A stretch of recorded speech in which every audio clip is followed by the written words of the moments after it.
of the world. Whoever follows me will never walk in darkness, but will have the light of life.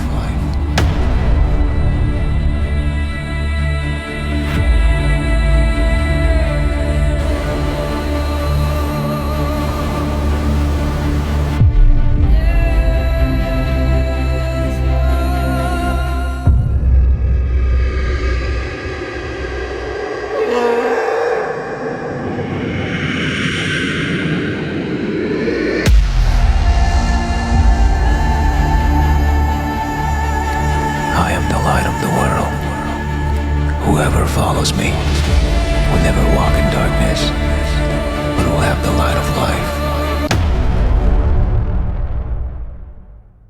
Wait a minute. Crazy. I wish. So wait, is the Daily Wire an American media platform or is it an Israeli media platform? I'm just asking. This guy's cooking. I'm just asking. If the rule is, I'm just saying, if the rule is you cannot be critical, because he has no problem being very critical of America. Yep. He's critical of the left in America. Left is half the country. You have no problem eviscerating half of the country. That's the current party in power. But you can't criticize Israel as a country. That's just another country, unless you're saying, and you're clearly admitting, that the Daily Wire is an arm of the Israeli, I guess, media or propaganda machine. Is that? Oof. Are you manipulating the religious right in America? Are you manipulating the right-wing conservatives in America and selling them country western movies and putting on your little cowboy hat and fake moving in Nashville so that you could take all their money and then in the process restricting free speech, one of the core tenets of the American identity? Ben. Oof. Benjamin. What is happening? There's trouble in paradise. Whatever you're gonna have, the Jews will always control you. Everywhere you go in the world, who is running all the financial? Always the Jews. Started in Paro, Yosef, everyone. The Jews are in charge of the world. Science, financial, politics, behind the presidents. Even now, everybody knows that all the campaign of Donald Trump is his son-in-law, the Jew, Kushner. Even in Arab countries, they always have hidden advisors that tell them what to do. Surely, Your Majesty, you're not telling me that the Jewish lobby in the United States pulls the strings of the presidency? Not entirely, but I think even a little too much, even for Israel interests. You think the Jewish lobby in the United States is too powerful for the interests of Israel? I think so. Sometimes they are disserving the interests of Israel. Explain. Because they're pushing around too many people. How do you mean pushing around? Well, pressuring. They have many means at their disposal. They are putting up pressure on many, many people. And at the end, I don't think that it will even help Israel. Why, if this is true, why would the President of the United States pay attention to that lobby? They are strong. Strong in what sense? They are controlling many things. Controlling what? Newspapers, medias, Your Majesty. banks, finances, and I'm going to stop there. I think you should speak out in support of Israel. She's gonna be neutral, huh? I'm just gonna shut up. I know nothing about nothing. Oh yes. Oh yes. But off the record? You're watching this right now because... Called polarization. Polarization meaning the idea that if you can make everybody look at the same thing at the same time, that their rational mind will decrease and their emotional response will increase. He said that's how audiences work. That's how mobs work. That's how you make a person lose themselves in the crowd. This is where the magic happens. And you are part of that magic. Feel the magic in these walls.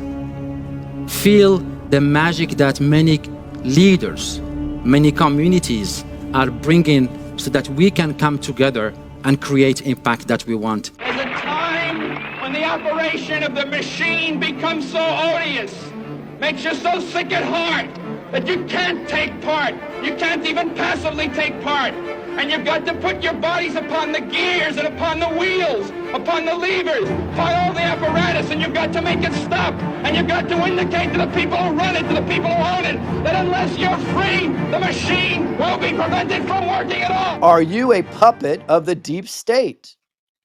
Anyway, we fucked up. But it cannot be. This would mean that all my work has been for nothing. Everything that I've tried to a failure. It can't be. There is no hope. Leave now. Leave while you still have hope. You're a hero, and you have to leave.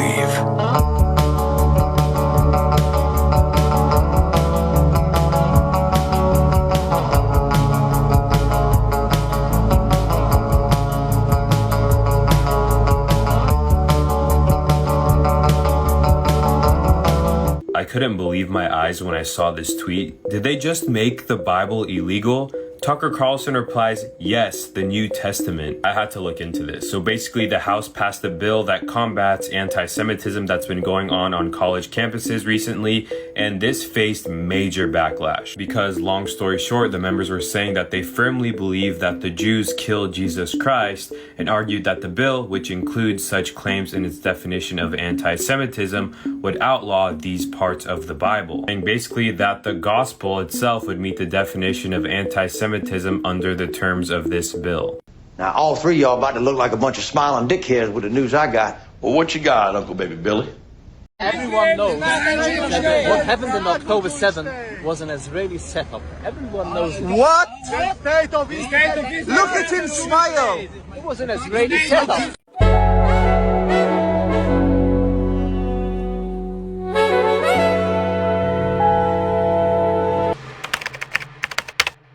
So for those of you that haven't figured it out yet, here are two people being interviewed on CNN.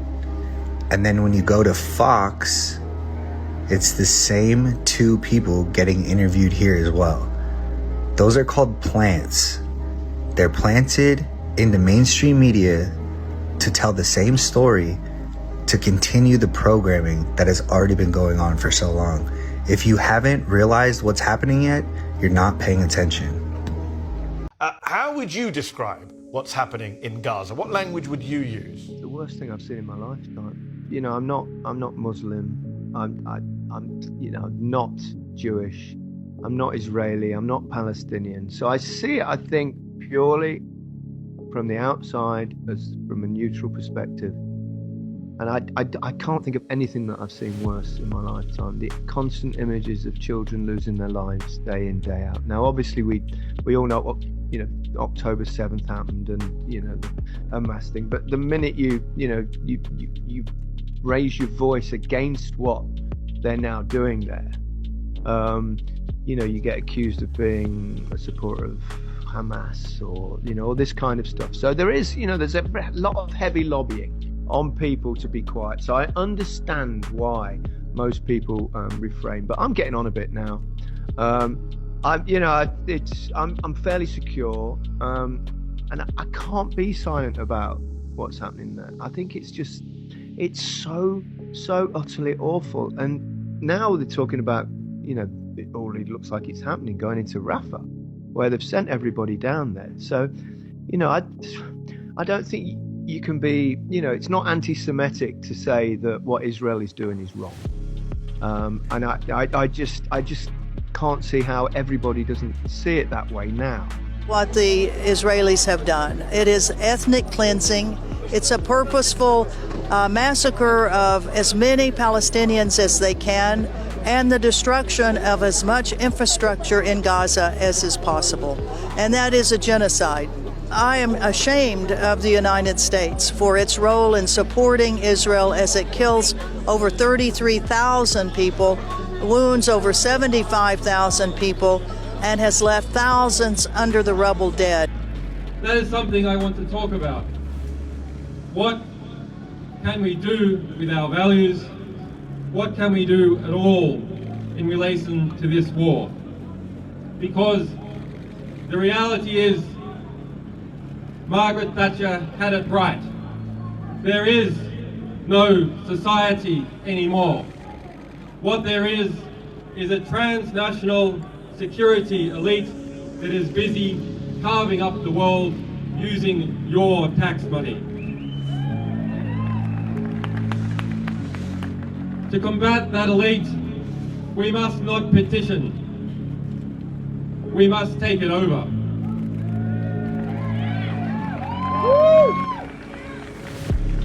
We must form our own networks of strength and mutual value, which can challenge those strengths and self-interested values of the warmongers in this country and in others that have formed hand in hand an alliance to take money from the United States, from every NATO country, from Australia, and launder it through Afghanistan, launder it through Iraq, launder it through Somalia, launder it through Yemen, launder it through Pakistan, and wash that money in people's blood.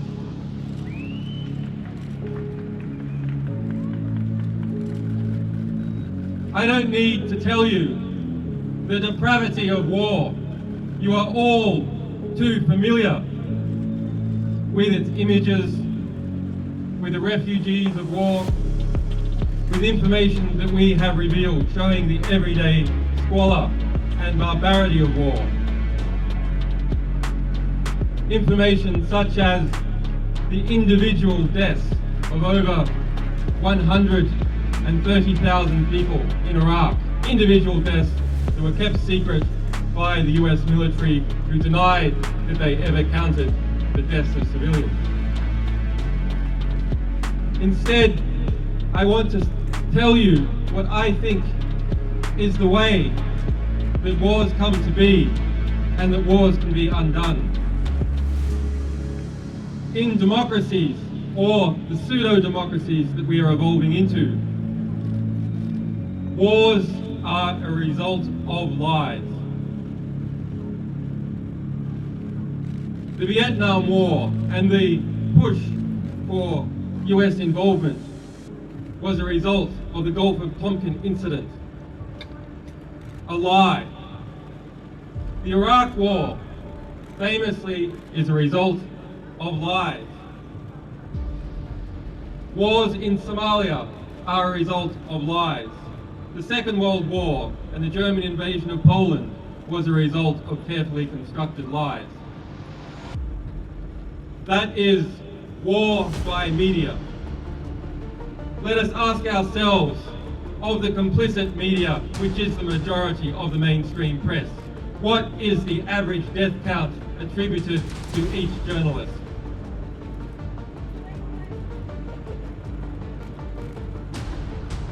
When we understand that wars come about as a result of lies peddled to the British public and the American public and the publics all over Europe and other countries, then who are the war criminals? It is not just leaders, it is not just soldiers, it is journalists. Journalists are war criminals.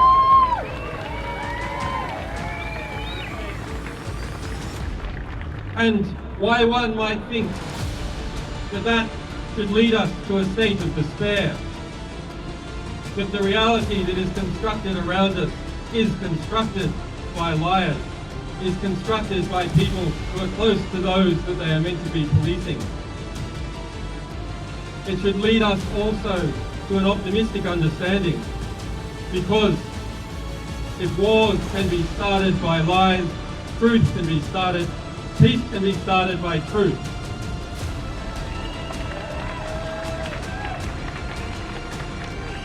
So that is our task, and it is your task.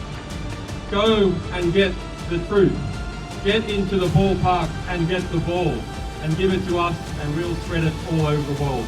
Iran is not the threat. It is Israel who has 200 to 400 nuclear weapons, who now has the ability to deliver those nuclear weapons at any point in the world due to the Dolphin-class submarines supplied to them by Germany. It is not Iran who's been fighting wars all over the place. It is Israel and America that are the big threats here. And it will be American sons and daughters once again who are going to be used as cannon fodder to the tune of 22 American service members a day committing suicide because they're being sent off to fight illegal, immoral, unjust wars for Israel to expand. And make no mistake about it, the biggest threat that we face is not Iran and its mythical nuclear weapons program. It is Israel and its 200 to 400 nuclear weapons and the Samson option. And if you're not aware of what the Samson option is, Israel says that if its existence is threatened, that it will, quote, destroy the world with its nukes. There are many high-level Talmudic Jewish supremacist thinkers in Israel who are ready to launch nukes and destroy Europe and the rest of the world if indeed they feel their existence is threatened. And make no mistake about it, Israel is living on borrowed time. So is Israel going to exercise the Samson option and blow up the world because the world refuses to accept this psychopathic criminal state and all of the danger it poses to the world? It's not North Korea, it's not Syria, it's not Iran, it's Israel. Did you pick Israel? Are you picking Palestine? Are you all in 100%? I don't know. Crazy shit's been happening and I don't know why. Stop asking me. Well, maybe you should put on the brakes for a second because there's a lot of confusion about this issue. Although weirdly, people seem to clearly take a side. In my opinion, this is just the propaganda psyop show. This is the game at work. If you choose Israel, then guess what? You're accused of supporting genocide. If you choose the people of Palestine, you're told that you support Hamas, a terrorist group. Okay, well, let's set the stage. The IDF per capita is one of the best trained militaries on the planet. Mossad is at the highest level of intelligence agencies in the world. The Israel's Iron Dome makes them virtually impenetrable from the air. Okay, yet there were over 5,000 undetected bombs in Gaza near the border. Paragliders just flew in to Israel untouched, and a slew of terrorists just flooded into Israel on the ground. Okay, well, then ask yourself, why did the IDF pull their troops away from the border entry just 48 hours before the original attack? And why are Soros and Rockefellers paying agitators to stir up things on college campuses at the exact same time Congress is trying to bypass the Anti-Semitic Act? Which would be the greatest attack, by the way, on our First Amendment rights in our history? Why aren't people talking about the fact that Israel created and secretly funds the terrorist organization Hamas? If you don't believe me, just use Brave or Yandex to find the truth. It's just like they wanted to be attacked, right? Why? Why would they want that? World War III? More money laundering maybe from Congress? Example, Ukraine. Excuse to bypass the Constitution? Or how about the need to clear a path in Gaza for the proposed canal that would bring trillions of dollars in shipping to the area? There's something a lot deeper going on here than what the mainstream narrative proclaims. The only side to pick is the one tearing down the deep state. And this craziness has deep state written all over it.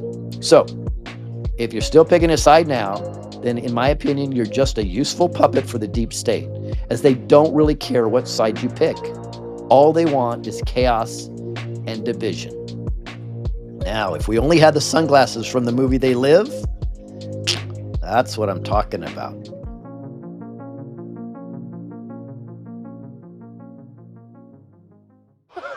A little fight now. I like that. You're gonna love me.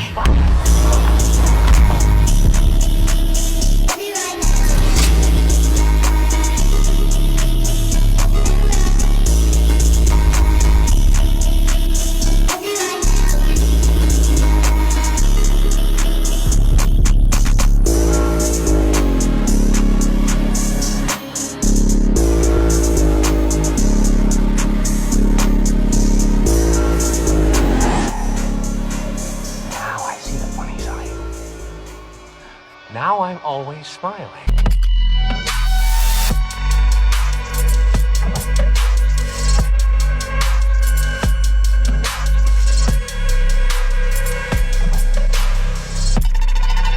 One week into the war, your army spokesperson Daniel Hagari showed the world a virtual 3D model of an alleged Hamas command and control center which stretched several stories beneath the largest medical facility in Gaza, the Shifa hospital, which you know very well of.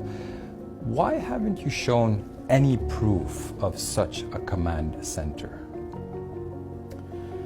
Again, Yama, this line of questioning really shocks us here in Israel, because we've shown the world media, many journalists have been taken to those tunnels. We've seen those bulletproof doors, we've seen the cells, terror dungeon Specifically with network. Shifa Hospital, what you've shown the world are abandoned tunnels and shafts and weapons your forces claim were found inside the hospital. That does not prove that Hamas had a 3-story underground command and control center under the Shifa, a claim Israel has used to justify the attacks on hospitals all over the Gaza Strip. I'm quite disappointed at this line of questioning, and it's not just from you, because we face this unreasonable burden of proof of the horrors of Hamas strategies. We've shown you tunnels. Hamas has never denied they had tunnels under Gaza. That's an open secret. But you're claiming that they had a command center under the biggest hospital in Gaza. You use that as an argument to lay that hospital in ruins, and that's why it's a question the international press has to ask you. Where is this command center under the Shifa hospital? Asking questions is, of course, the right thing to do for any journalist. But we have produced evidence of terror tunnels underneath the hospital. I apologize, Yama, if it's not enough for you. I apologize for the fact that we found RPGs in an intensive care unit. I apologize for the fact that we were fired on from the maternity ward. And I can tell you one thing, it wasn't the midwives that were firing at us. We know we've killed at least 13,000 terrorists, armed terrorists. I remind you again. How do you know that you've killed 13,000 terrorists? Because they were firing at us.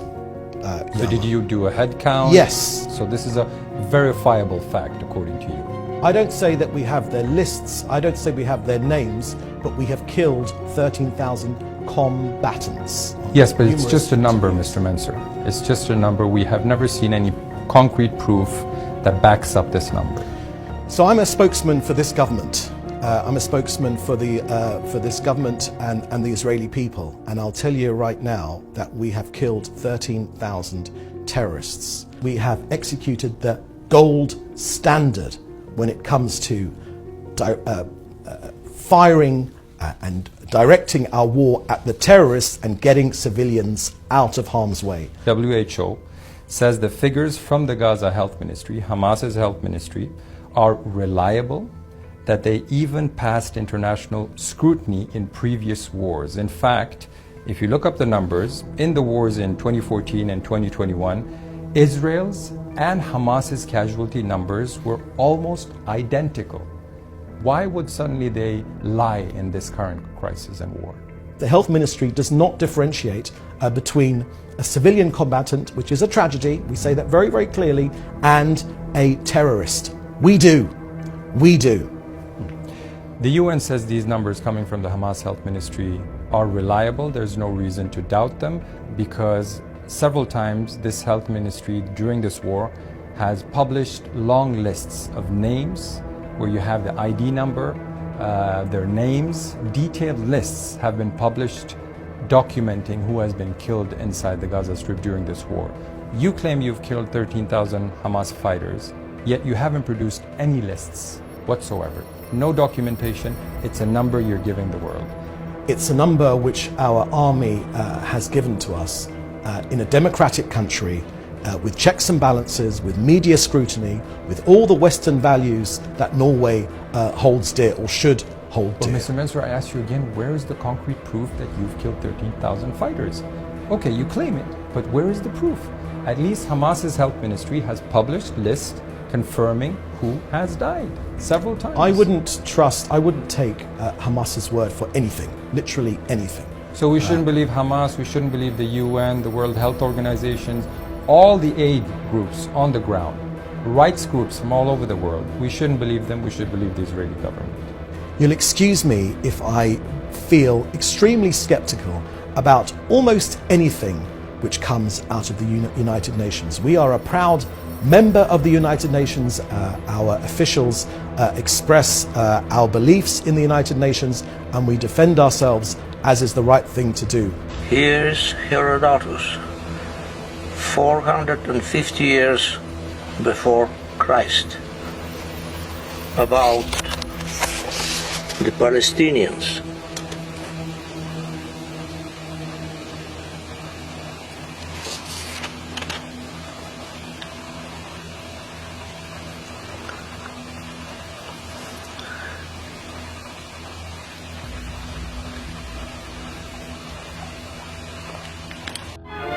Amid the fabled hills of Judea in southwest Asia stands Jerusalem, the capital of Palestine, sacred to three of the world's great religions. To Mohammedans, who ruled Palestine for nearly 13 centuries and still regard it as their own, Jerusalem is almost as sacred as Mecca. But the two cases that really got us, first of all, there was a false flag attack in London in 1994, where a car bomb exploded outside the Israeli embassy in the centre of London. Now, I remember this vaguely. This is, we're talking 14 years ago. It's a long time but ago. But it was huge at the time. I mean, it was a huge worldwide story. Yeah, yeah. In fact, there'd been an earlier attack against some Jewish interest section in Buenos Aires earlier that year as well. Similar sort of MO, modus operandi, with a car bomb driven and parked outside that exploded. So in 1994, a car bomb explodes outside the Israeli embassy in London. In London, yeah. Anyone hurt or killed? I don't remember. Very minor injuries, that was all. Nobody was killed. And it was a very sophisticated device. It appeared to eat itself, eat all the forensics. Now, this is very, very rare. Even the IRA, which is a very sophisticated terrorist organisation, could not make bombs that effective. So it looked like a, sort of fairly technical person had put that together. But what emerged from that, the senior MI5 officer who was in charge of the investigation into it and had seen all the evidence but also all the intelligence, which isn't necessarily admissible in court, wrote his formal assessment at the end of the case, and he said he reckoned that Mossad, the Israeli external intelligence agency, had bombed their own embassy. A sort of controlled explosion outside the embassy. And as I said, that was a senior MI5 officer. That was his formal verdict. If you read that on the internet now, you would say that sounds like some mad conspiracy theory. But it wasn't. This was the official position of MI5. And he said that they did it for two reasons. One, they were always hassling MI5 for increased security around their embassy and other interests in London. Because, of course, London had a reputation of giving safe haven to Arab dissidents from around the world at that point. And MI5 kept saying, well, there's no reason to increase the threat assessment. You don't need extra protection. So letting off a controlled explosion outside, of course, they immediately got what they wanted there. But crucially, two innocent Palestinians were arrested, charged and convicted of conspiracy to cause that attack. And they were very active in a Palestinian support network in London, political campaigning for the people on the West Bank and the Gaza Strip. And they were gaining some traction in the media. They were getting quite a lot of support. So by arresting these people and framing them for an attack and sticking them in prison, the whole network just shattered and hasn't got back on its feet to this day. So that would be a clear political advantage for Mossad to have achieved in London by framing these innocent people for an attack which was carried out by Mossad. Where are these two people now? They're still rotting in prison. So they've been in prison for 14 years. Yeah, and they both got 20-year sentences. They both proclaim their innocence. They will serve the whole sentence. And it was a young woman called Samar Alami who's had a breakdown since this case, for obvious reasons, and a young man called Jawed Botme. And they were found guilty of conspiring to cause the attack, not actually doing it. They had cast iron alibis. But the linkage was a mysterious figure who was known as Raider Maghrabi. And he was a man, apparently Middle Eastern, who befriended many people within this Palestinian support network. And Jawed Botme knew a little bit about second-hand cars. So Raider Maghrabi asked him to go along to an auction and help him buy a second-hand car. So Jawed did. This was the car that was used in the explosion. This was the linkage that pulled these Palestinians into the case. And of course, during the investigation, Raider Mugrabi just disappeared. So the speculation would be that actually this guy was the Mossad person. Mr. Speaker, I've had guns pulled on me multiple times by law enforcement simply for being a black man in America. And now I see guns being drawn on peaceful protesters at Columbia University. When I was 11 years old, I was a victim of police brutality simply for being black in America. And now I see that brutality being inflicted on peaceful protesters at Columbia University. And for what? Simply exercising their First Amendment rights to peacefully assemble as they protest the collective punishment and murder of civilians in Gaza. 100,000 killed and injured, mostly women and children, protesting our taxpayer dollars going to Benjamin Netanyahu to continue this mass murder. That is their right. They are supposed to push us to stand for what this flag represents. Are we in a police state, or is this a democracy? The gentleman's time has expired. We must stand with our young people and demand justice and freedom. The gentleman's time has expired. And everyone in this world. So I just got out of the Palestine encampment. I was protecting the encampment from the Zionists. They tried to take a barricade from us, and when I held on, they pulled me into a circle of them, and they started beating me on the back.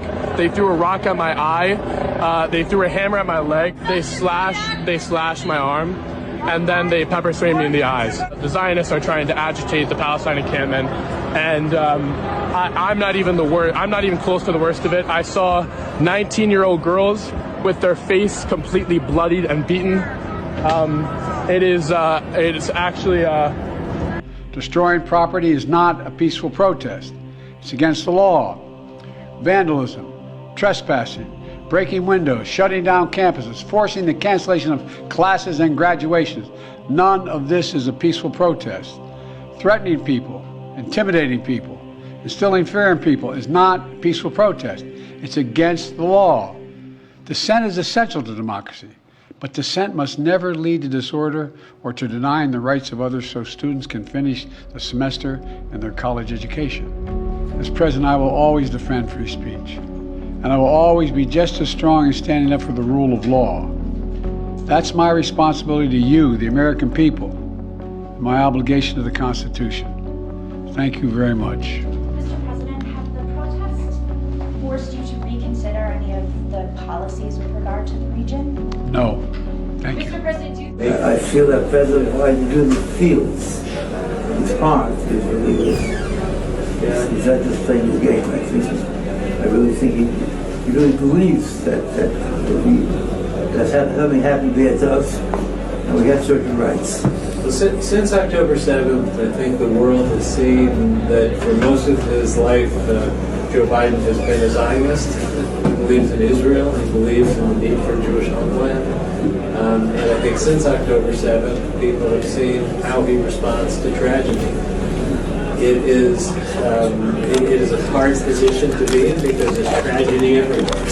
And he sees the tragedy and is determined to be a strong friend. I think people here understand it well. It's not easy because it's a very hard war. It's not a popular war in the United States. Very unpopular. Very unpopular. And he's trying to make his positions clear while being able to continue to help Israel accomplish what it needs to accomplish. And when he needs to, saying when he thinks Israel needs to do some things differently. As friends must. My advice to young people is to put down their phones.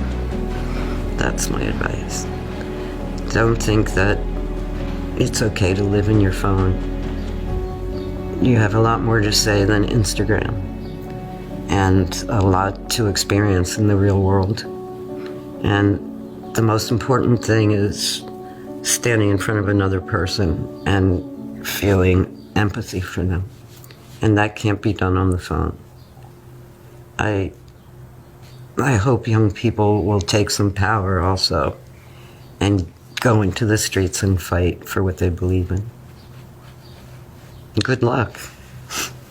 I'm sorry for young people that there are these existential disasters. Now we are told, this is it, last point. Now we are told, you can't do this. If you go into Rafah, you're going to have a humanitarian catastrophe. You're going to have, I don't know, 30,000 dead, 40,000 civilian dead. Okay. That's not true. That is simply not true. Because we went into Rafah, well, the people won't have a place to go. Well, there's all of the Gaza Strip north of Rafah. People down, they can move back up. They don't have to go into north of Wadi Gaza, but there's still 65% of the Gaza Strip left open. And people just move. They move with their tents. The army, I don't know if you met soldiers, you have to talk to them.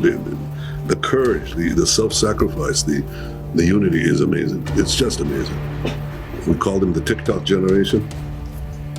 Some TikTok. I mean, these guys, I met wounded soldiers in the orthopedic wards of Hadassah and Shiva. They're without legs, without arms. And so many told me, they all say, keep fighting, keep fighting. But so many said, I'm waiting for my prosthetic because I'm going back. This is almost a mass hysteria that has been built wrongly, that we cannot finish the job. We have to finish the job. Why won't you allow more food trucks to drive through the border crossings into Gaza to feed starving civilians while you continue to take out the terrorists in Hamas? The problem isn't getting the trucks in. The problem is that once they're getting in, they're looted by Hamas or looted by gangs. With respect, though, sir, it's not happening. And the main obstacle to that is actually Hamas. It's not happening. Well, in the north, you said that you've destroyed Hamas. If Hamas isn't in the north, then how is Hamas taking away food? And if you open up more border crossings and give more food into the area, allow starving people to eat, the looting maybe would subside. That's human nature, no? Tell you this, and we were talking about this a little bit over dinner with Cindy. I think in my time in Washington, which is a little bit over 30 years, the single biggest change has been in the information environment. And when I started out in the early 1990s, everyone did the same thing. You woke up in the morning, you opened the door of your apartment, your house, you picked up a hard copy of the New York Times, the Washington Post, the Wall Street Journal. And then if you had a television in your office, you turned it on at 6:30 or 7 o'clock and watched the national network news. Now, of course, we are on an intravenous feed of information with new impulses, inputs every millisecond. And of course, the way this is played out on social media has dominated the narrative. And you have a social media ecosystem environment in which context, history, facts get lost, and the emotion, the impact of images dominates. And we can't discount that. But I think it also has a very, very, very challenging effect on the narrative. Yeah, a small parenthetical point, which is some wonder why there was such overwhelming support for us to shut down potentially TikTok or other entities of that nature. If you look at the postings on TikTok and the number of mentions of Palestinians relative to other social media sites, it's overwhelmingly so among TikTok broadcasts. So I'd note that's of real interest, and the president will get the chance to make action in that regard. You have failed me for the last time. God, Lee, what is going on? What do you think's going on? I fucking handled shit. Did you do this? Yes, baby, I did. 네가 했어 이걸? 정말이야? 정말이야, yeah. Micha, watch this. Ooh. Sleep, motherfucker!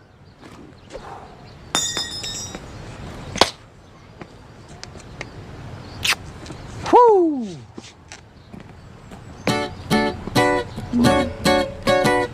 Good job, Russell.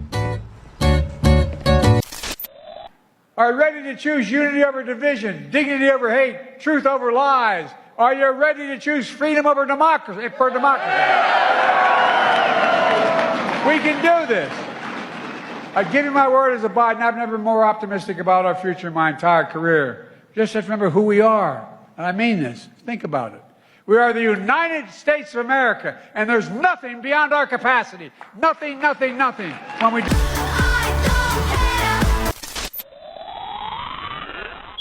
Uncle. You gotta get back from here. I know that. You gotta get back. All right. I know. In fact, a big explosion in Building 7 was reported before either tower had collapsed. Sometime after 9 o'clock, Barry Jennings was descending the stairs of Building 7, trying to reach street level. Well, me and Mr. Hess, the Corporation Counsel, were on the 23rd floor. I told him we got to get out of here. We started walking down the stairs. We made it to the 8th floor. Big explosion. Blew us back into the 8th floor. Jennings was trapped in the building for several hours, together with his colleague, Michael Hess. Mr. Hess! 8th floor. 8th floor, 7 World Trade. I passed the word! After they were rescued by the fire department, Mr. Hess confirmed the big explosion on the 8th floor. So, Mr. Hess, you were trapped in, I believe, 7 World Trade Center. Go ahead, sir. Yes, I was. I was up in the Emergency Management Center on the 23rd floor. Another gentleman and I walked down to the 8th floor where there was an explosion. In a later interview, Jennings has confirmed the explosion took place before either tower had collapsed. Both buildings were still standing. I was trapped in there for several hours. I was trapped in there when both buildings came down. While he was trapped, Jennings kept hearing more explosions. All this time, I'm hearing all types of explosions. In fact, explosions near Building 7 were recorded up to a few minutes before the building collapsed. You hear that?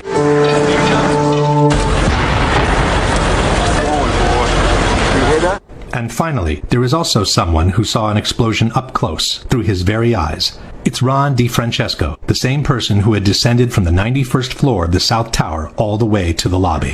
When he was exiting the building, he heard an explosion. He spun around, and a fireball was coming down the hallway at him. He put his arms up, blew him across Church Street. He woke up in the hospital 2 days later. Yeah, I had burns, they say, on 80% of my body, and I had a broken bone in my back, and I guess my ears were turned inside out just with the burns. My head was very swollen.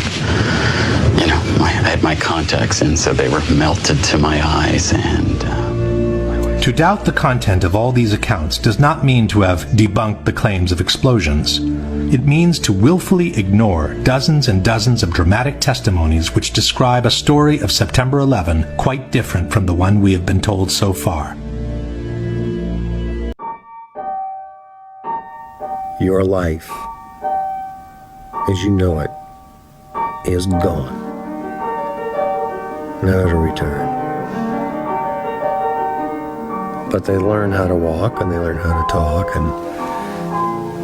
and you want to be with them. And they turn out to be the most delightful people you will ever meet in your life. That on the morning of 9/11, a lady looked out of her apartment in New Jersey, looking over to the burning tower, the first one, and saw 5 Middle Eastern looking men filming it, high-fiving and cheering. She took them to be Arabic. She called the police. The police eventually tracked them down. They were traveling around in a white van. They were Israelis. They became known as the Dancing Israelis. They were arrested and kept in custody for 71 days until the ultra-Zionist head of the criminal division of the Justice Department, Michael Chertoff, released them. And how many people know that the same Michael Chertoff released the 200 arrested in the spy ring? And they went back to Israel. These 5 dancing Israelis, 2 of which were known by the police to be Mossad agents, said that they were there to document the event. Well, hold on, how did you know this?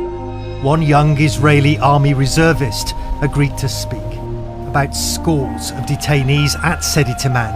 He says are kept in cages or pens, constantly shackled and blindfolded many for weeks on end.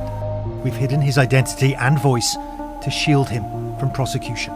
We were told they are not allowed to move and must sit upright. They're not allowed to talk or peek under their blindfolds. And what happened if they did do that?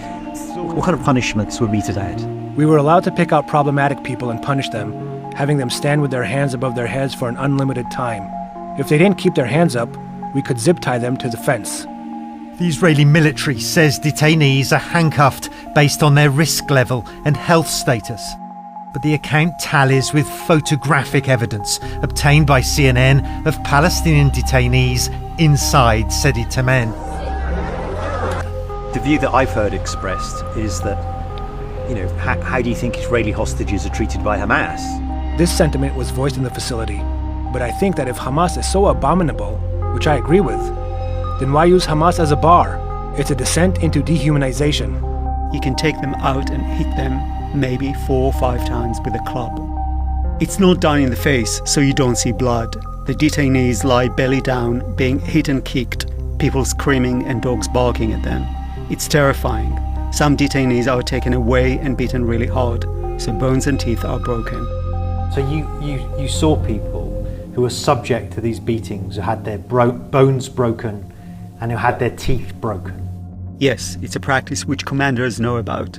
They want intelligence, but they also want revenge and punishment for what happened on October 7th. The Israeli military hasn't approved CNN's requests for access to Eðìţəɗ. But at the gates of the facility, we challenged the Israeli guards. How many Palestinians are in there right now? We don't know. Do you know if they're being handcuffed? Are they being blindfolded? No. This is a facility. As we leave, masked soldiers approach. Hello, how are you? I'm filming this place. It's anything Of the army. Oh, so who are you guys? From CNN.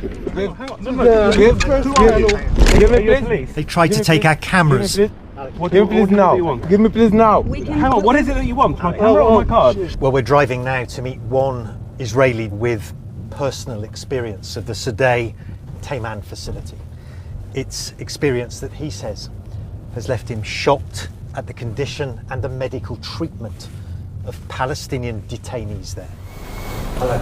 He told us he treated Palestinian detainees with gunshot wounds fresh from the war zone in Gaza, but was appalled at the lack of equipment and expertise. The problem is, Gazans who are brought in are labeled as terrorists, and it is very popular opinion over here that terrorists deserve to die, so they do not deserve the same medical care as everyone else. Satellite imagery obtained by CNN shows how the Eðìţəɗ facility was expanded after the October 7th attacks, with detention facilities and makeshift medical bays being added after public hospitals in Israel refused to treat injured Gazan suspects. Eyewitness accounts describe a field hospital with 15 to 20 patients, virtually naked and blindfolded, with hands and feet shackled to their beds and wearing diapers. One eyewitness told CNN painful procedures were carried out by underqualified medics. Treatment the medical worker told us amounts to punishment. In my view, it's the idea of total vulnerability. If you imagine being unable to move, being unable to see what's going on, that's something that borders, if not crosses, into psychological torture. How could Muhammad Atta's passport survive the fireball explosion that supposedly cremated him, fly out of his pocket, fly out of the incinerated plane, flutter to the ground into 2 feet of debris, and end up in readable condition in the hands of investigators, all within 48 hours? Why did 19 Muslim men even need passports on domestic flights? How were passports found but not the plane's voice recorders? Why did the hijackers need passports they would never use again after their suicide flights? And why were the 19 accused Muslims not under surveillance on 911 if they were so easy to identify? The conspicuous trail of planted evidence continued 3 weeks after the 911 attacks, when anthrax letters killed 5 people and were clearly worded to throw the blame on Muslims. Death to America, death to Israel, Allah is great. It has since been proven that the anthrax came from a U.S. Army lab and was never mailed by Muslims. There are no airport security videos of any of the 19 accused Muslims boarding any of the hijacked planes. Holy shit, somebody finally found the confiscated video that the FBI took on the day of 9/11, where it was proving it wasn't a plane, it was a Scud missile. There was talk amongst the community, because I've been awake for 20 years since this happened, that there was a Scud missile. The witnesses were silenced. The person who had this tape that turned it over to the FBI concealed this information, and as you can see, that is not a plane. That is a Scud missile, as originally thought. Fucking de-state cabal, you sons of bitches. Those who knew, we already knew you did shit, but this was the last piece of the puzzle for the evidence. For that whole entire crap with the 9/11 report that said it disintegrated. That is a Scud missile. Swedish satellite saw that there was a marking target, and that was completely put aside, and you all bought the lie. Heavenly Father, let truth prevail.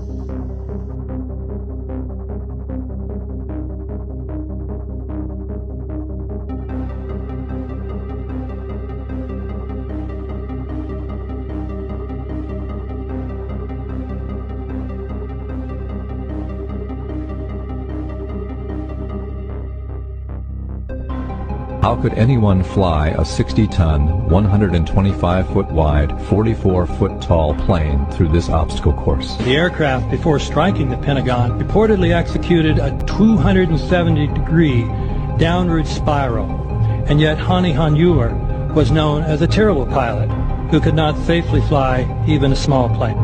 No seats, no luggage, no bodies.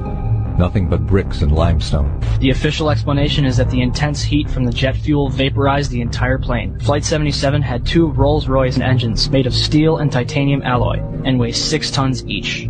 It is scientifically impossible that 12 tons of steel and titanium was vaporized by jet fuel. But I can't admit that because it makes me look like an asshole.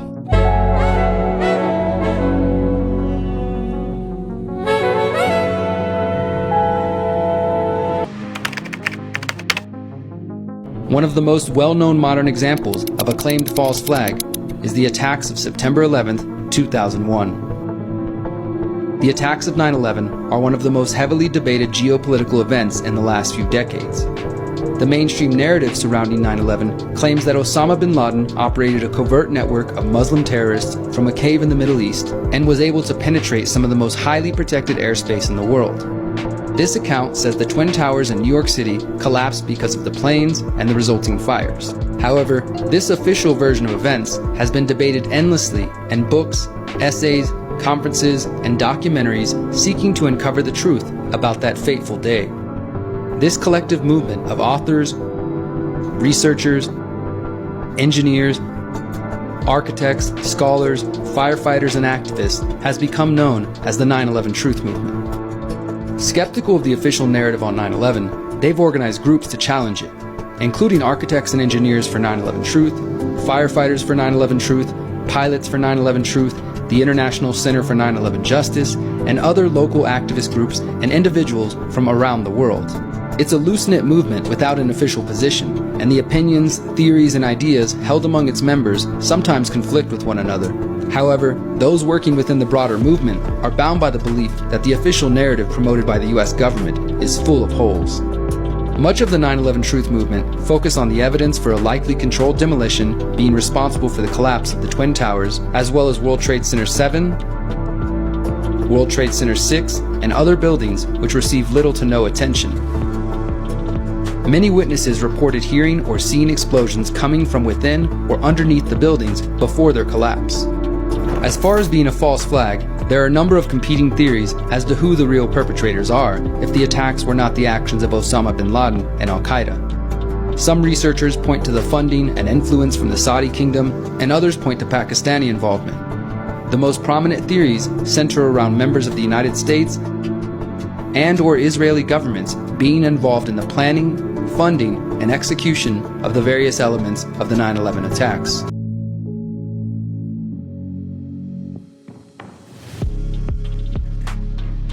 The largest intelligence apparatus in the world with the biggest budget in the history of the world has been looking for Osama bin Laden for years and years and years and can't find him. Some doofus jerk-off reporter with a camera crew waltzes right into his hideout and interviews him. So why do all these fools believe this charade? That a CNN reporter and his little camera crew can do what all the money and all the assets and all the eavesdropping and all the intelligence and all the satellites and all the undercover operatives in the world can never do. And I'm telling you, be prepared for a major attack. But it won't be Osama bin Laden. It will be those behind the New World Order who once again want to take the guns and the freedom away from the American people, because we're the only ones left in the world who can oppose the destruction of freedom in the world and then the implementation of a one-world totalitarian socialist government, and that is the goal. And whatever is going to happen that they're going to blame on Osama bin Laden, don't you even believe it. It's because they're not trying, they don't want to. Osama bin Laden is their creation, and he is serving them well. I mean, is this some kind of incredible joke that people are so stupid they fall for this? And now we're being bombarded with messages that Osama bin Laden is planning to attack the United States of America and Israel. Let me tell you something. If he's an enemy of Israel and the Mossad can't find him, then this thing is the biggest joke that you ever heard of in your life. Assalamu alaikum. Patata, patata, patata, patata, patata, patata, patata, patata, patata.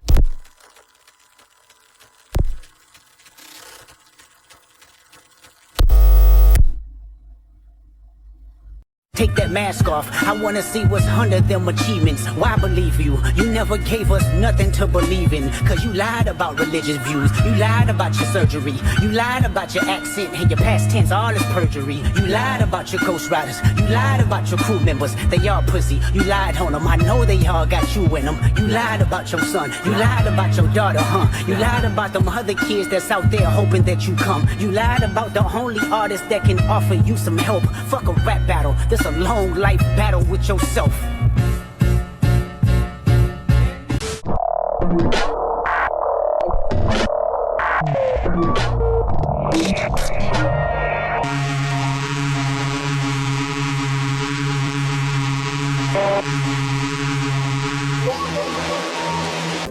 The word Israel is not a Jewish word, okay?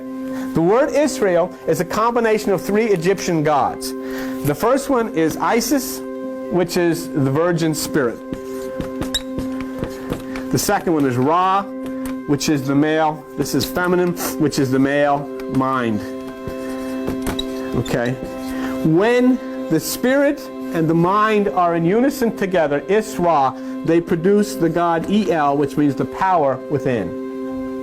Okay? That's why the word Angel and all of the angels are named Michael, Gabriel, Uriel, Raphael, and all that, because it's talking about an impulse within you. So it has nothing to do with a nationality or a country. I mean, why don't Americans know what you have seen?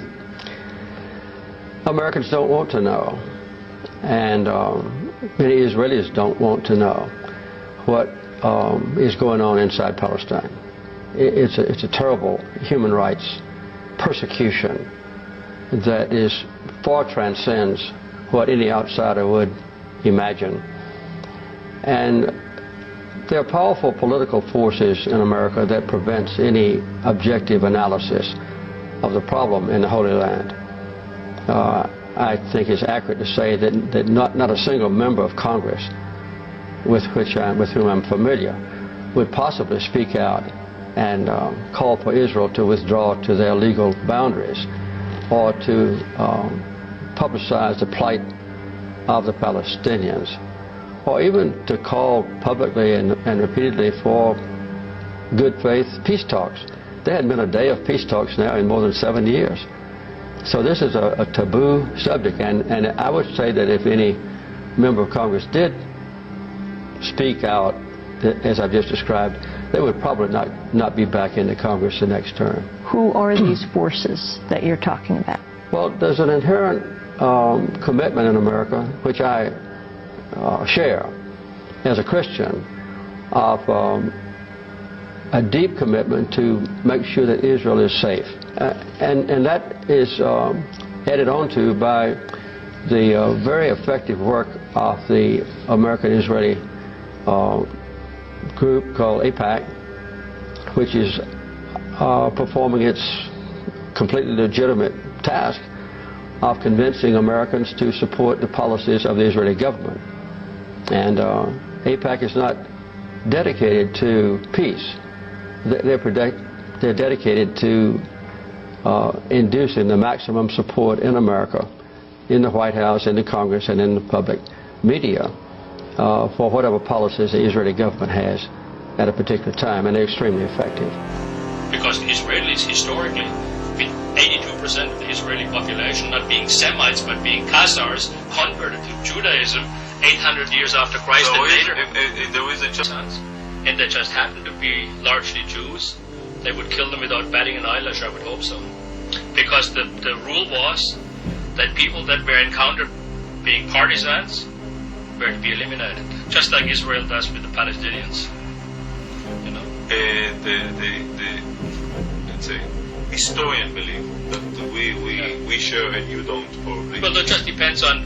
There's a book out called The Founding Myths of the Israeli State. I've got an article here by Yehuda Bauer, Auschwitz, The Dangers of Distortion, in which he talks about the founding myths of the Israeli state and the early Zionists that inflated the numbers in Auschwitz. And now, embarrassingly, they have to reduce them from 4 million to 1.1 million or 1.5 million, depending on whose lies you want to believe. So you are a state that is also founded in myths. And one of the myths is that you are the persecuted people, you know. I'll tell you that the Jews inflicted as much pain as was inflicted on them. You have no copyright on pain. That regime was a Jewish influenced regime. Certainly. You know, that the irony is that he killed, later Stalin killed many of those Jews. So what? During the Slansky trials in Czechoslovakia, a Jewish judge sent the Slansky brothers to the gallows. You know, there's lots of times when Jews kill Jews. The Jews are not, you know, this is a Gentile fallacy that Jews stick together like birds, that you don't have internecine strife, you know. I mean, Jabotinsky and Menahem Begin didn't get along, and others didn't either, you know. So Jews are not about not killing Jews, right? Power is about power, you know, whether you're the Stern Gang or somebody else, and murderous thugs are murderous thugs. Do you yourself hate Jews? I don't hate Jews, no. I dislike intensely their parasitic nature and actions in the world, I do. In any way you think that they are inferior than you? Inferior. Less skilled? Are there many less Jews intelligent? No, there are many Jews that are far more intelligent, far more skilled than I am. But when it comes as a group, when we're talking about group morality, they are certainly found lacking. They are hypocrites to a degree, with chutzpah that staggers the Goyish imagination. Now, nobody has ever analyzed why the German nation that had more Nobel Prize winners and more famous researchers and scientists and was one of the best educated countries in Europe turn on the Jews. Why did these good Germans turn on the Jews, who had more Jews living amongst them than even percentage-wise live in the United States today? Why was that? I'm sure Jews never asked themselves this question. I'm sure I get the answer from you now. Yeah, I can give you the answer. Please. Because they displayed the same voracious ethnocentrism, power-grabbing, influence-peddling, buying of politicians, dominating of the public airwaves and the public media in Germany and so on, that they display in the United States. And I'm not much of a prophet, but that much I can say, based on history, that in the United States, mark my word, you will have Weimar conditions, and you'll have solutions to the Weimar conditions that will be very similar to what happened in Germany. You mean the final solution will be You have repeated in the United States? Whatever the Holocaust war, you have got one in your future. Really? That's right. Why? Because... How soon, by the way? How soon? That depends entirely on how long the people, the power structure in the Western world is going to stay on top. I mean, if you look at East Germany, how quickly it collapsed, or the former Soviet Union, how quickly it collapsed with all its secret services, spy agencies, NKVD, and Stasis. It imploded so quickly, I have no idea. But there is no doubt in my mind that if you look at history and the trends in history, the United States is heading in the same direction. And there's only one difference. In the United States, there are enough guns out in the street and enough lawlessness in the public and a revolutionary spirit that founded that republic. This is not Germany, where the only people that had guns were hunters and soldiers and policemen. The United States is armed to the teeth. They have a spirit of revolution in their blood. They are heroes, are people who turn against what they call tyranny and foreign occupiers and so on. When the day will come, it will be a happy day for you? It will be not a happy day for me. I believe in karma. I believe in karma. I behave every day knowing that my karma will catch up with me if I were to lie to you and sit here and mealy-mouthed tell you stories that in my heart are not true. That's why you, as an Israeli whom I never met before, most likely will never meet again, I'm witnessing before my God, my conscience, my concept of philosophy of life, exactly what I feel like, because I hope that history sent you here and that you will go back to wherever you go and say, there is a guy in Canada that has paid the price, being bombed twice, being burned out nearly twice, have been hounded by the Jewish lobby into jail cells after jail cells and court case after court case, and maybe he, our enemy, is holding up a mirror to us that would be very worthwhile to look into. We're not concerned about another round of sanctions, but it's also been pretty clear to most observers that if Iran continues on this path, that the state of Israel will take matters into its own hands and take out Iran's nuclear program through military means. Iran will definitely continue its path. You should not even doubt that we will continue our path. But aren't you playing with fire? The potential of an Israeli military strike? Do they want to attack us? They're not a factor in our defense doctrine. We don't even count them. You don't plan for that at all? They're finished. The Zionist regime is finished. They can't even manage Gaza. They want to get into a conflict with Iran? Everybody knows about this, and I'm surprised that you as a professional journalist don't know. All world politicians know about it. So you're not... The Zionist regime can't manage Gaza. Do they want to get into a conflict with Iran? Today that the U.S. administration is pushing to release $1 billion of weapons aid to Israel. Can you confirm that, and do you have a sense of when that will happen? Well, I hope it happens soon. Look, I appreciate the help we received from the United States from the beginning of the war. President Biden came here. He sent also these battle carrier groups, and we got weapons. Yes, we do have a disagreement on Gaza, rather on Rafah. But we have to do what we have to do. And, you know, sometimes you just have to do what is required to ensure your survival in your future. We cannot continue into the future by having Hamas retake Gaza. It's not only would be a tremendous victory for Hamas, it would be a tremendous victory for the Iran terror axis, because Iran is trying to envelop us with a noose of death, of which Hamas is one component. And that victory is a victory against Iran. It's a victory for the moderate Arab states who are not openly, but who understand that their future is involved also with our victory against Hamas. So we are doing what we have to do, and I hope we can see eye to eye with the United States. We're talking to them, but ultimately we do what we have to do to protect the life of our nation and to prevent such savageries from being repeated again and again and again. The threat to democracy comes from those who smear working people as racists.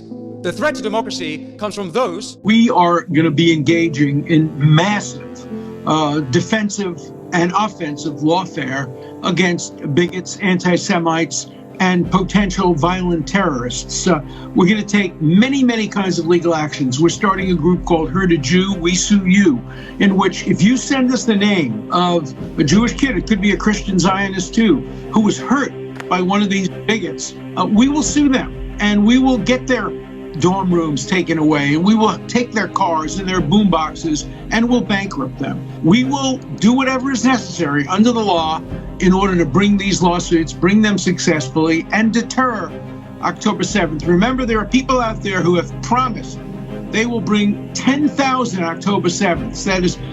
That's genocide. 10,000 October 7th is the end of the Jewish people. That's genocide. That's Hitler. That's Hitler. Warning that student protesters are trashing their job chances, adding that when it comes to their futures, they are screwed. Shark Tank investor and O'Leary Ventures chair Kevin O'Leary is here with us now. Kevin, thanks for being here. Why are they screwed? Is it because, I mean, a lot of them are wearing masks. They're trying to hide their identity. Do you think that'll work? It used to work back in the 60s and 70s because it was only recorded on 16mm film. Today, all of this video security cameras are at 1080p and 4K resolution, extremely high resolution that allows you to use AI protocols to identify people by the iris or just a partial exposure of the face. Do you ever wonder how they captured every single person that marched on the Hill and the insurgents? Now, whether they arrested or not didn't matter, but every single individual on that hill eventually was identified using this AI technology today. It's very available, it's inexpensive, and I use it as an employer every time we have a candidate in the executive suite. We do a deep dive and we find out where you came. We're looking for what you say on your resume matching your reality of your life. And obviously, I don't care what side you're on in the protest, but if you're fighting police, burning flags, wrecking properties, breaking through windows, I'm going to know that. And so is the government, so is everybody else. So think about that. That's all I'm telling these young people. Think about it, because it's not free. Do you think they're thinking about it, or do they think this will pay off? I mean, everything in their incentive structure, Kevin, in academia says become an activist, agitate. That's what their universities are telling them to do. Wouldn't they want their best opportunities in mind? Well, universities and the concept of tenure for professors is allowing people with different thoughts and ideas to flourish. That's what our institutions are all about. But I'm just going back to a simple fact. When you break the law of the land, you become a criminal. And if you think by putting a mask on or wearing sunglasses is going to protect you, it doesn't. That's all I'm telling you. And so, you know, I think when you're in your 20s, you're very passionate, and I get that, and everybody goes through that process. But think about it. Think about what happens next. In 10 years, why didn't you get that job? Why didn't you get on that board? Why can't you get a loan? I'm telling you why right now, because I saw you do it, and you lied to me on your resume that you never broke the law. Well, you did. Whether you get caught or not doesn't matter to me as an employer. That's why you should really think this through. And I teach this in colleges now. The world has changed because we have AI and we've got high-resolution imagery, and it's being captured every day, and it goes on the dark web within 48 hours. I can see it anytime I want. You're right, it is a totally different game. And why wouldn't you, if you're a corporation, cover your back by getting all the information you can? Kevin O'Leary, thank you for your time. Once in third grade, I got a 96 on my spelling test, highest mark in the class. I was so proud. I brought it home to show my dad. What happened to the other 4 points, he says. Fuck you! Fuck you! The man pisses excellence. He's doing the best he can under tough circumstances. We're asking everybody today. Any comments? Tell him to get the hell out of Palestine. Ooh. Any better comments? Remember, these people are occupied, and it's their land. It's not German, it's not Poland. So where should they go? What should they do? They go home.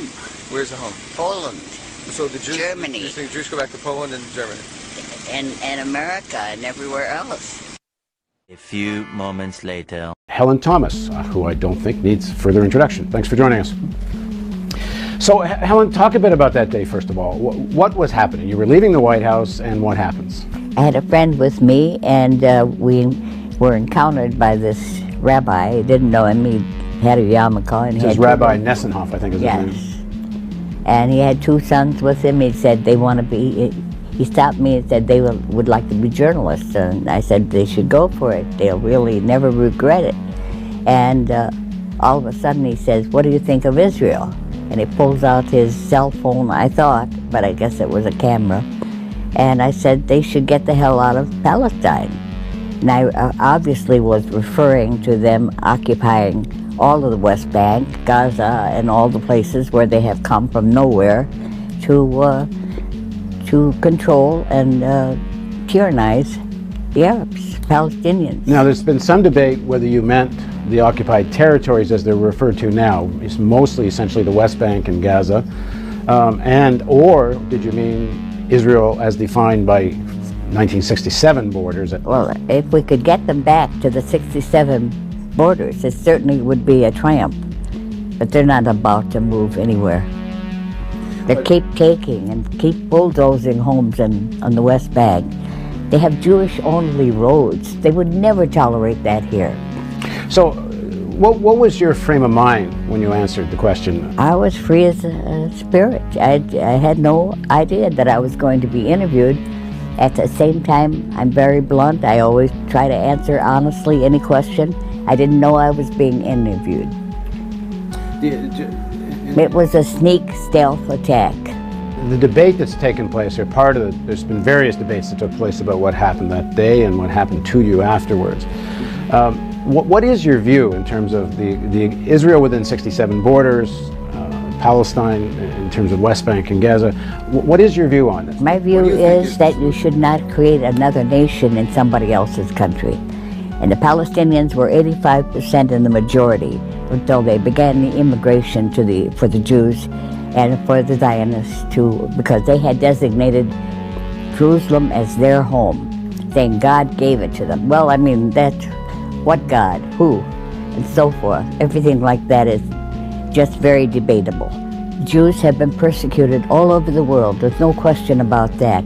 Certainly the Nazis, I mean, it's too horrifying to think of what they did and the silence in the world when it was happening. At the same time, they aren't the only ones who fought in World War II. I had my brothers, 2 brothers are there, all my relatives, every American was involved. So it isn't the question of the Holocaust was a simple thing going on. The Russians lost 25 million people. When the rabbi asked you, well, where should they go? You said, get the hell out. And he asked you, well, where should they go? And you said, Germany, Poland, America. They immediately, in their propaganda minds, considered it Auschwitz. I didn't say that, and they know damn well I didn't say that. Do you understand why it seemed to resonate? I understand why they're always the victim. Nobody else is. It helps them. Do you understand why it sounded to some Jews who may not even be? I understand what they want to think, but it's not true. And they can't face that.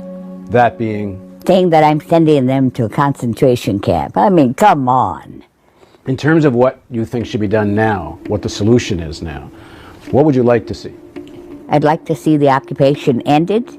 I'd like to see the... and when you mean occupation, you're talking West Bank and Gaza. Occupation of the Arab world. All. Golan Heights, everything. Gaza. What the hell are they doing there? Some people try to interpret what you said, meaning that Jews should get out of... that there essentially shouldn't be a country or state of Israel. The Jews should get out of the region. Israel has already been recognized as a country by our country. And so you can't turn that around. It was recognized by Truman at 3 o'clock in the morning when the Zionists started knocking on the door and demanding. That's never been, no country's ever been recognized in that way. Debate was still going on in UN, but that's past history. They should get out of all the occupied territories, the Israelis. One of the accusations, or one of the things that is said about Israel, especially there's people like Aaron Kotler and other people, they talk that Israel is the reflection or the product of a global Jewish identity. So if you attack Israel, you're attacking Jews. What do you think of that? If they want to take that mantle for all the wrong things that Israel is doing now, so be it. I think they should deny that. No, well, I think the evidence is pretty clear that that position is not actually the view of a lot of Jews. So talk about what happened after you made the statement. Well, I think that I was misinterpreted, in many ways as being anti-Semitic. I'm more Semitic than any of these critics. So it made me laugh, really. What is anti-Semitic? Well, you know that when they say anti-Semitic, they mean hatred of Jews. They don't, I know Arabs are Semites too, but the way the phrase is used, it means hatred of Jews. They use it themselves. I have, it's horrible to say, but I can count so many Jews who are my friends and who do understand I'm anti-Israeli, but I'm not anti-Semitic. Some of the people that support Israel say that you can't be anti-Israel and not be anti-Semitic. They say the two, one equates the other. If you're anti-Israel, I could be anti-aggression, anti-occupation, and so forth. Is that they want to put that on their mantle? No, I surely not. I know, surely, I cannot believe that they would assume that. So what happened after your remarks went public? What was the next thing that happened? Retirement. So what's the story there? Why did you retire? Why did I retire? Never by my own volition. Everybody's being fired for what they say these days. But not if you say anything about the President of the United States. You can call him anything in the book, but you can't say anything about Israel. Yep. That automatically makes you anti-Semitic. Well, so Fox News didn't offer you a job right away. Not for $2 million. Yeah, this is a reference, obviously, to Juan Williams, who was fired at NPR and was immediately given a $2 million contract by Fox to protect his freedom of speech, they say. But no one rushed in to protect your freedom of speech. Well, I think I had some protectors, but, you know, it's I don't want anyone to stick their necks out and walk this line. What did you make of the reaction of the White House press corps to your forced resignation? Shocked. Shocked. They issued a statement. Let me read the statement. This is an excerpt of the statement by the White House Correspondents Association. Helen Thomas's comments were indefensible, and the White House Correspondents Association board firmly disassociates itself from them. I didn't say the board believed the same thing, and I can defend my remarks. People who are being brutalized every day, we all should be saying the same thing. In your experience at the White House, has the White House Correspondents Association ever issued a statement like this before? No, not that I know of. I've been there a long time. So, I mean, what has it got to do with them, what a particular journalist has to say? Nothing. They want to take away my awards and everything else. Who in the hell are they? So when your employer, the Hearst chain, right. Someone must pick up the phone and say, Helen, you've got to resign. They were very nice to me. Joe Biden. Joe Biden has a deep, steep, and successful record over a long, long time. The bank records show the Biden family, their associates, and their companies received over $10 million. Over a long, long time. From foreign nationals and their companies. I think the contrast between Donald Trump and me is about as stark as it can get. For example, Joe Biden's son, Joe Biden's brother, Joe Biden's brother's wife, Hunter Biden's girlfriend or Beau Biden's widow, Hunter Biden's ex-wife, Hunter Biden's current wife, and 3 children of the president's son and the president's brother. A grandchild? That's odd. Most people that work hard every day's grandchild doesn't get a wire from a foreign national. Senator Grassley and Chairman Comer subpoenaed an FBI document containing an allegation regarding a pay-to-play scheme between then Vice President Biden and a foreign national. So my question is, has the FBI complied with the subpoena for this document? I believe we submitted a lengthy letter earlier today. A letter? Not the document? I can't speak to the specific document. Do you believe the Hunter Biden laptop story is disinformation? I don't think there's anything I can share on that. Will you appoint a special counsel to investigate Hunter Biden? I'm not able to respond to questions about investigations. How did you react to learning that President Trump called the Ukrainian president in a phone call asking him to investigate you and your father? I'll let you guys in the media handle that. President Trump brought up what he calls a lack of coverage of his unproven and unverified charges that Joe Biden and his son Hunter have received millions of dollars in corrupt payments. There's no evidence of that. Of course there is. No. It's all over the place. It's been totally verified. No. There's no evidence that Joe Biden did anything illegally. There is not a smoking gun. Anything illegally. We heard Steve Doocy say the same thing. But Donald Trump just got found guilty of sexually assaulting a woman. Just yesterday, he was found liable for sexual abuse and defamation. Please welcome the frontrunner for the Republican nomination, former President Donald Trump. And what is Cable going to talk about today? Going to talk about, the Gene Carroll and this huge thing. And right in front of their face is the selling out of our nation for cash money. There's no evidence that Joe Biden did anything illegally. And you have an apparatus that has known it all the time. Do you know where Hunter Biden's laptop is? Again, I'm not going to talk about any potential ongoing investigation. Do you know where it is? As I sit here. Do you know where it is? I'm not going to talk This about was a selection. And what freaks them out, they now understand he's going to win the presidency again, and he's going to return to power, to field strip this administrative state that selects and props up an incompetent, dangerous, radical thief. Joe Biden. Scumbag like Joe Biden and his criminal family.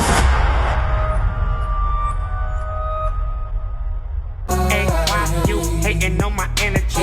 Ooh, say why you hating on my energy? Say why you hating on my energy? I don't think you wanna be my enemy. Ooh, hey, why you hating on my energy? Ooh, say why you hating on my energy? Say why you hating on my energy? I don't think you wanna be my enemy.